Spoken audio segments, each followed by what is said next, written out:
Chers investisseurs, on est en plein milieu de la semaine sur ces marchés financiers et on voit qu'on a commencé par respirer au début et que là, on est tout juste tout proche des 50 000 pour ce qui est du Bitcoin face au dollar. C'est cet actif donc particulier qu'on a l'habitude d'analyser qui nous montre en somme une sorte de force haussière qui est notable. On voit en détail donc durant toute cette analyse du jour ce qui va advenir, ce qui est le plus probable quant au mouvement futur. J'espère que vous vous portez tous bien, que vous passez une très belle journée, que vous êtes en forme.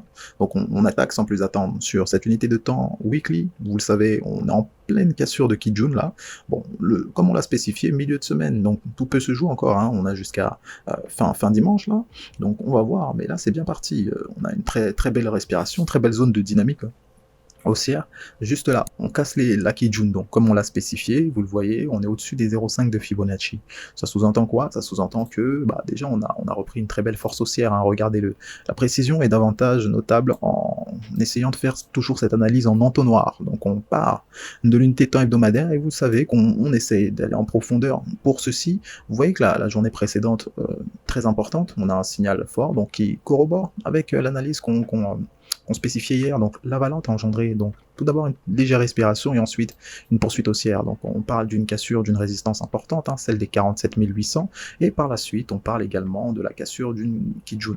La cassure de Kijun, c'est toujours un signal très important. Vous savez que la Kijun est très souvent liée à un fameux niveau des Fibonacci, c'est-à-dire le 0,5 des Fibonacci. Donc en soi, on a vu clairement que cette cassure marquait le pas, en tout cas, d'une reprise de force haussière. Et en somme, c'est encourageant, très encourageant pour la suite.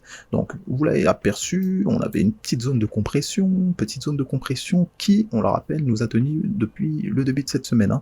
C'est une zone de compression donc qui a été cassée, ma foi, par le haut. On va voir, deux scénarios sont possibles actuellement, vous le savez. Le premier scénario, c'est tout ce qu'on appelle un pullback. On revient donc chercher le haut de ce range, le haut de cette ancienne zone de compression qu'on avait. Le deuxième scénario, c'est tout simplement une poursuite de la hausse. Poursuite de la hausse, donc on se rapproche de plus en plus en essayant de rattraper la baisse totale qu'on a eu, la baisse surprenante. Bon, ça c'est les scénarios les plus probables. Après, ça c'est en fonction de cette force haussière qu'on a en ce moment même. Vous avez aussi la possibilité d'une réintégration de cette zone de compression et qui en somme constituera tout ce mouvement aussi comme une feinte. Bon, on n'en est pas là, on privilégie les deux premiers scénarios, mais toute éventualité est bonne à considérer. Donc considérez également par la même occasion le fait qu'on sorte du nuage en unité de temps 4 heures, sorti du nuage Jimoku, ça faisait depuis pas mal de temps qu'on n'y était pas au-dessus, donc la force haussière n'était pas aussi marquée pour ainsi dire. Et là, il est vrai qu'on a pas mal de séances 4 heures qui s'enchaînent, avec la cassure de cette zone de compression. On effectue en ce moment même ce qu'on appelle un rebond dynamique au sein du haut du nuage Ishimoku. On l'a spécifié, possiblement un petit retour, on sait pas encore, d'accord, mais on a possiblement un retour qui est probable, qui est possible en tout cas, autour des 47 000. Donc ça correspond au niveau de du haut de notre ancienne zone de compression. Notez cependant, également, ce qui est évident, on a une avalante en journalière, mais là actuellement on a également une avalante, deuxième avalante en unité de temps 4 heures, donc durant cette séance-là de 6 heures jusqu'à 10 heures du matin. Bon, vous constatez ça également, ça fait suite à cette précédente avalante qu'on a eu également, en confirmation. Donc vous avez vu qu'on avait eu des doubles signaux qui engendraient aussi cet aspect, on va dire, beaucoup plus confiant dans la continuation de cette hausse, en tout cas, dans l'aspect de jouer cette hausse, en tout cas. Vous voyez donc que là, on est donc au-dessus sur des hauts de marché. Il faut être clair aussi que acheter sur ces prix-là, c'est pas smart, c'est pas intelligent. On va prendre le temps de trouver des points d'entrée, donc beaucoup plus précisément. En attendant, vous le savez, là on est en pleine avalante. Pour ce qui est de l'unité de temps 1 heure également, on a une force haussière qui est quand même notable, une force haussière qui est très très notable. Ce qu'on va attendre pour être un peu plus prudent, c'est naturellement un petit retour. Si on va pas chercher le haut de notre zone de compression, donc autour des 47 000, ce qu'on essaye au moins de voir, c'est d'aller chercher les précédents sommets, d'accord. On a un précédent sommet autour de 47 500 globalement, d'accord. Donc on attend gentiment cela. Il est vrai que bon, ça a été fait durant la séance de 5h à 6h du matin. Effectivement, bon, vous le savez que actuellement le prix a tendance parfois revenir sur ces niveaux. Donc on patiente, c'est le seul plan, on va dire safe, d'accord? Parce que rentrer sur ces prix-là, ça sous-entend une cassure de résistance. Jouer la cassure de résistance, c'est réservé aux plus expérimentés, d'accord? Donc ça peut aussi être une stratégie. C'est le deuxième scénario, cassure de résistance. Donc actuellement, on parle de la cassure, les 48 500. Bon, ça peut se tenter pour ceux qui savent gérer leurs risques, maîtriser leur position. En somme, c'est des opérations à effectuer. Mais il faut être clair que ce n'est pas à la portée de tous. Le plus prudent, c'est bien sûr d'attendre un rebond. Pourquoi? Parce qu'on est en tendance haussière, donc on attend les rebonds, toujours dans cette optique d'accompagnement du mouvement haussier en l'occurrence. Donc c'est encourageant, et même pour Ethereum, on l'a spécifié, toujours plus expressif. Regardez-moi cette bougie. Bon, là, c'est pour le courtier Binance, mais avec nos niveaux de support et de résistance, constatez qu'on avait placé un Fibonacci. Nous, on attendait de manière précise, pour ce qui est du plan, pour ce qui est du plan quotidien, un retour sur les 3330. Bon, on a fait un léger retour, juste au-dessus, par les 3350. Bon, on a cassé le tout.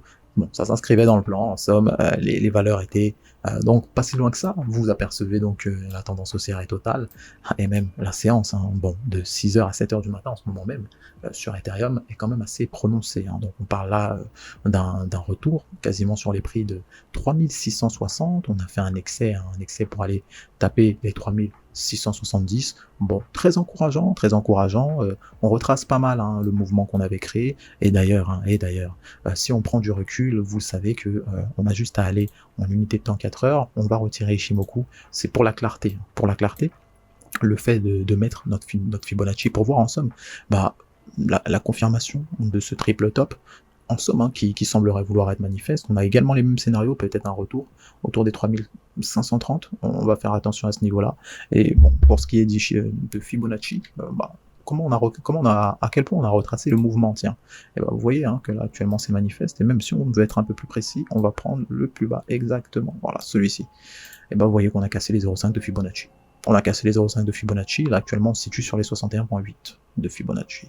Donc ça sous-entend quoi? Ça sous-entend que cette cassure, on attend la clôture précisément de la séance de 4 heures. Donc on a encore 3 bonnes heures devant nous là. Donc ça sous-entendrait quoi? Ça sous-entendrait que la cassure de ces 61,8, c'est tout de même encore une fois un signal fort pour au moins aller sur les 78,6. Bon, ça c'est pour ce qui est du mouvement, pour ce qui est du mouvement global dans lequel s'inscrit le retracement, d'accord? Bon, on a la même vision que sur le Bitcoin, on attend des rebonds, des retours. On peut pas rentrer sur ces hauts de marché là, en tout cas c'est peu intelligent, vous le savez.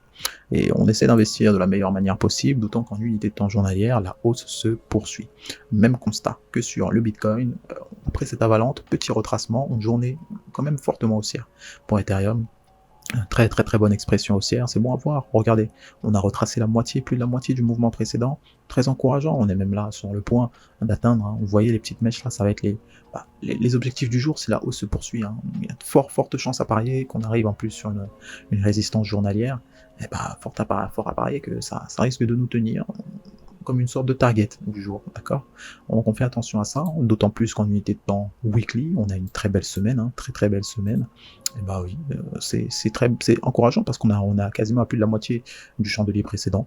Bon, on fait attention à ça, puisque ça sous-entend que les acheteurs semblent vouloir reprendre du terrain. Après s'être fait quand même fortement affaibli, et là on voit qu'ils semblent vouloir reprendre de la force. Bon, c'est encourageant pour nos deux actifs, et encourageant aussi pour le portefeuille. On prend soin de lui, bien sûr, et on prend soin aussi de nous, c'est fait pour ça les analyses, on essaie de se motiver, on essaie aussi d'établir l'état des lieux pour prendre les meilleures décisions. En somme, on vous souhaite de merveilleux trades, très belle journée, et nous, on se retrouve à la prochaine. Bye bye.